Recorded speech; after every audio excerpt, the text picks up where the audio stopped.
బలహీన వర్గాల వారు చదువుకుంటేనే భవిష్యత్ అని, అగ్ర కులాలతో పోటీ పడాలంటే వారి ఈక్వల్గా చదివే ముఖ్యం.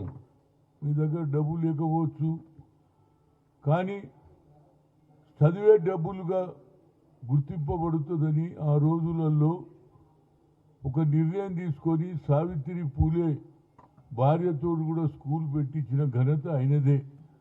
ఆ రోజులలో చదివే లేకుండే, చదువుకోవాలనే ఆలోచన లేదు. బర్ల కాడ ఇళ్ళ కాడ పొలాలలో పనిచేస్తూ కూలీనాలు చేస్తున్నటువంటి వాళ్ళు చదువే ముఖ్యమని ఆలోచన చేసినటువంటి వ్యక్తి. 28వ తేదీన ఆయన మరణం జరిగింది. 135వ మహాత్మా జ్యోతిరావు పూలే వర్ధంతి సందర్భంలో ముఖ్యంగా అన్ని జిల్లాలలో అన్ని ప్రాంతాలలో బీసీ సంఘాలు కానీ బడుగు బలహీన వర్గాల సంఘాలన్నీ మహాత్మా జ్యోతిరావు పూలే ఆదర్శాన్ని పాటించాలని అదే ఆలోచనతో ఏదైతే నేను 28-29 ఏళ్ల కిందనే అలీకేఫ్ దగ్గర ఈ స్టాచ్యూ, ఆ రోజు రాజశేఖర రెడ్డి గారు ముఖ్యమంత్రి, అదేవిధంగా మోసినా కిద్వాయి గారు వచ్చారు, అదేవిధంగా మరి రాజశేఖర రెడ్డి గారు రావడం జరిగింది. అప్పటి నుంచే చాలామందికి అప్పటి వరకు కేవలం అది మహారాష్ట్ర వరకే ఆలోచన ఉండే. ఆ ఆలోచనను ఇంప్లిమెంట్ చేసిన ఏకైక వ్యక్తి బాబాసాహెబ్ అంబేద్కర్. చదువుకున్నాడు, రాజ్యాంగం రాసిండు, బ్యారిస్టర్గా అయిండు. కనుక ఆయనతోటే స్వాతంత్రం వచ్చిన తర్వాత మహాత్మా గాంధీ, పండిట్ జవహర్లాల్ నెహ్రూ, సర్దార్ వల్లభాయ్ పటేల్, మౌలానా గారు అన్నాడు. చదువుకున్నవాడు, కడుపు గాలినవాడు, పేదరికంలో వచ్చిన వ్యక్తే ఈ మన దేశ రాజ్యాంగాన్ని రాస్తారని ఆయన ఆలోచన చేస్తే ఆయన ఆలోచననే ఇలా జరుగుతుంది. కానీ ఇప్పటి వరకు కూడా రాజ్యాంగాన్ని పక్కకు పెట్టి గతంలో నరేంద్ర మోడీని ఎన్నోసార్లు కలిసిన, అయ్యా మా క్రిమిలేయర్ ఎత్తేయండి, మాకు అన్యాయం జరుగుతుంది, అదేవిధంగా మాకు ఒక స్పెషల్గా మా జనాభా ప్రాతిపదికంగా ఒక మినిస్ట్రీ ఇవన్నీ కూడా అడిగాము. కానీ ఎప్పుడు కూడా సెపరేట్ బడ్జెట్ ఇవ్వలేదు, సెపరేట్ మహాత్మా జ్యోతిరావు ఆలోచనని గత ప్రభుత్వం చేయలేదు. కానీ ఇప్పుడు రాహుల్ గాంధీ గారు కన్యాకుమారి నుంచి కశ్మీర్ వరకు నడిచిన తర్వాత ఆయనకు అర్థమైంది ఏంది, కేవలం ఎస్సీ ఎస్టీలకే కాదు బీసీలు 56% ఉన్నటువంటి బీసీలకు కూడా అన్యాయం జరుగుతుంది. కనుక నేను బీసీ నినాదం తీసుకుపోతాను. భారత్ జోడో యాత్రలో we come to the power, we will conduct caste wise census అన్నాడు. అదే ఆలోచనతో నేను గతంలో పార్లమెంట్ మెంబర్గా, ఓబీసీ ఎంపీస్ కన్వీనర్గా ఆ రోజులలో ఐఐఎంలో రిజర్వేషన్ లేదని సుప్రీంకోర్టు కొట్టేసింది. ఇక మాకు ఆల్టర్నేటే లేదు. కనుక మేము ఎక్కడికి పోయినాం, సోనియా గాంధీ గారు, madam, talent is not anybody's property, God has given to everybody, but we should give opportunity. అంటే ఏం చేయాలన్నది డాక్టర్ మన్మోహన్ సింగ్ చెప్పి ఆ అమ్మ బిల్లు పెట్టిస్తే అందరూ మద్దతు ఇచ్చారు. కనుక ఒక్కొక్కడు ఐఐటీల ఇంజనీర్ అయినటువంటి వ్యక్తులకు 1,20,000, 1,30,000 జీతాలు వస్తున్నాయి. అదేవిధంగా బీసీలలో డాక్టర్లు అయితే all India institute of medical సైన్సెస్లో డాక్టర్లు అవుతున్నారు. కనుక ఇవాళ సమయం ఆసన్నమైంది. ఆయన ఆలోచనను ఇంప్లిమెంట్ చేయాలని ఆ రోజులలో 10 జిల్లాలు తిరిగా, అయ్యా బీసీలకు సరి అయిన న్యాయం జరగాలి, వచ్చే ప్రభుత్వంలో తప్పనిసరిగా బీసీలకు న్యాయం చేయాలంటే ఆయన అగ్రకులాల్లో ఉన్నటువంటి రేవంత్ రెడ్డి కూడా, అదేవిధంగా రాహుల్ గాంధీ కూడా ఆలోచనను రేవంత్ రెడ్డి ఇంప్లిమెంట్ చేస్తాని కామారెడ్డిలో సిద్ధరామయ్య సమక్షంలో 42% మేము డిక్లేర్ చేసినాం. దానికి అమలు కూడా చేశాం.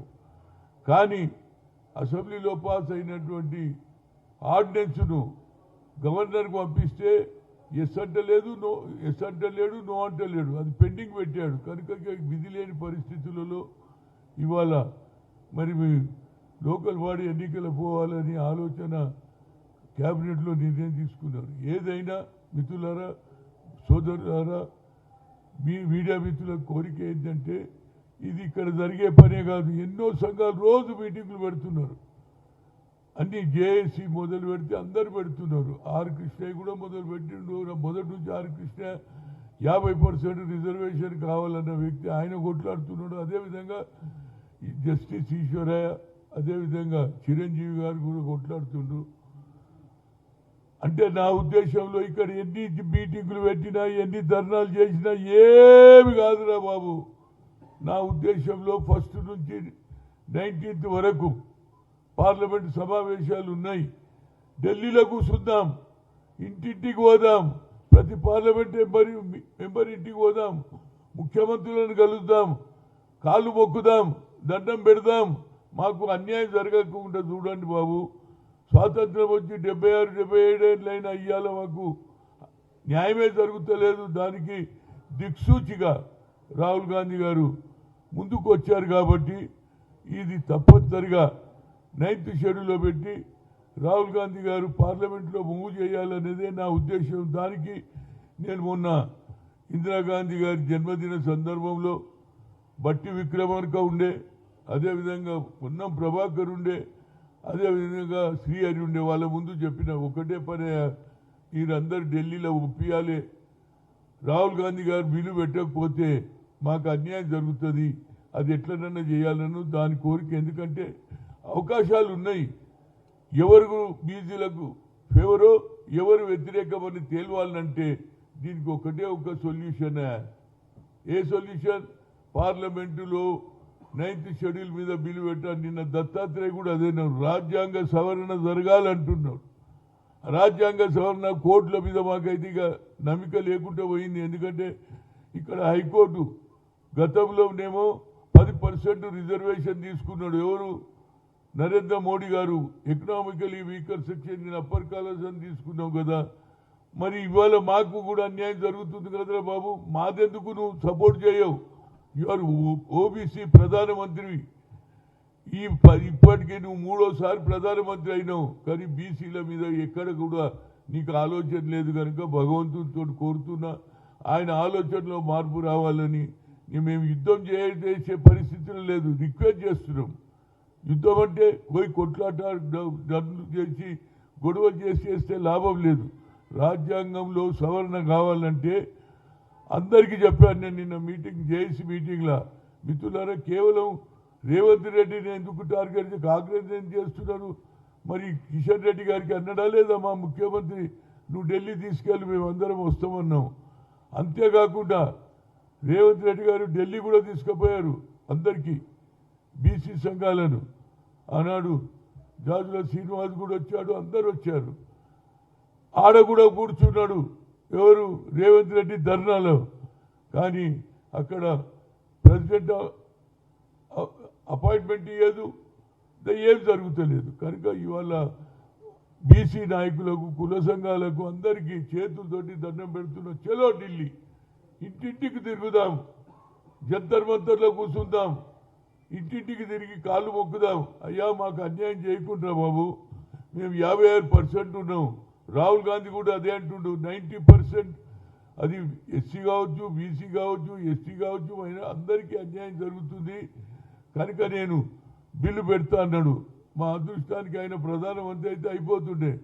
బీయింగ్ ఏ అపోజిషన్ లీడర్ తప్పనిసరిగా పార్లమెంటులో బిల్లు పెట్టడానికి రాష్ట్ర ప్రభుత్వం కూడా ముందుకు రావాలి. దానికి అన్ని పార్టీలలో ఇవ్వాలి. మన పార్టీ ఎంపీలు, ఇతర రాష్ట్రాల ఎంపీలు, అదేవిధంగా బీజేపీ ఎంపీలు ఎన్ని అందరూ దగ్గరికి పోదాం. మరి కిషన్ రెడ్డి గారికి నిజంగా చిత్తశుద్ధి ఉంటే తప్పనిసరిగా ప్రధానమంత్రి అపాయింట్మెంట్ ఇస్తే మా బాధ చెప్పుకుంటాం. లేకపోతే ఇక ఏడేసిన గొంగడ ఆడనే. మళ్ళా ఇవాళ లోకల్ బాడీ ఎన్నికలలో అయిన తర్వాత ఇది పార్టీ పరంగా జరుగుతుంది. కానీ దీనికి ఆమోద ముద్ర ప్రభుత్వం లా తీసుకొస్తేనే మాకు న్యాయం జరుగుతుంది. కాబట్టి యాజ్ ఎ ఓబీసీ ఎంపీస్ కన్వీనర్గా రేపు 28న జరిగే ఆయన ఏదైతే వర్ధంతిలో సంతాప సభలు అందరూ పాల్గొనాలని, అదేవిధంగా చలో ఢిల్లీ 4-5 తారీఖు నుంచి అక్కడనే ఉందాం. నేను కూడా అక్కడికే వస్తా. 5వ తారీఖు నుంచి ఆడనే ఉంటా. పార్లమెంట్ అయ్యే వరకు ఇంటింటికి తిరుగుదాం. ఇది బిల్లు పెట్టడానికి ముఖ్యమంత్రి గారు, అదేవిధంగా మంత్రులు అందరూ సహకరించి అదేవిధంగా రాహుల్ గాంధీ గారు బిల్ మూవ్ చేయాలి. 9th షెడ్యూల్లో మూవ్ చేస్తే మనకు మద్దతు ఇచ్చేవాళ్ళు ఎంత ఉన్నారు, మన బీసీలకు వ్యతిరేకంగా ఎంత ఉన్నారో తెలిసిపోతుందని యాజ్ ఎ ఓబీసీ ఎంపీస్ కన్వీనియర్గా నేను కోరుతున్నా. ఎందుకంటే ఇప్పుడు జరగకపోతే ఎప్పుడు జరగదు. రాజ్యాంగ సవరణ రావాలి. ప్రధానమంత్రి గారు 370 ఆర్టికల్ మార్చేసిండు. అదేవిధంగా 3 తలాక్ మార్చేసిండు. అదేవిధంగా ఏది అవునా ఒక అమెండ్మెంట్ బిల్ కూడా తెచ్చిండు ప్రధానమంత్రి గారు. ఇది మాకు కూడా ఇష్యూ ఉన్నదిరా బాబు, మాకు కూడా న్యాయం చేయమని కోరుతున్నా. మాది కూడా పెట్టు. ఇన్ని రాజ్యాంగ సవరణలు చేసినప్పుడు మా బీసీల సవరణ ఎందుకు చేయవు? 9th షెడ్యూల్లో పెట్టి చేయమని ఆయనను కూడా కోరుతాం.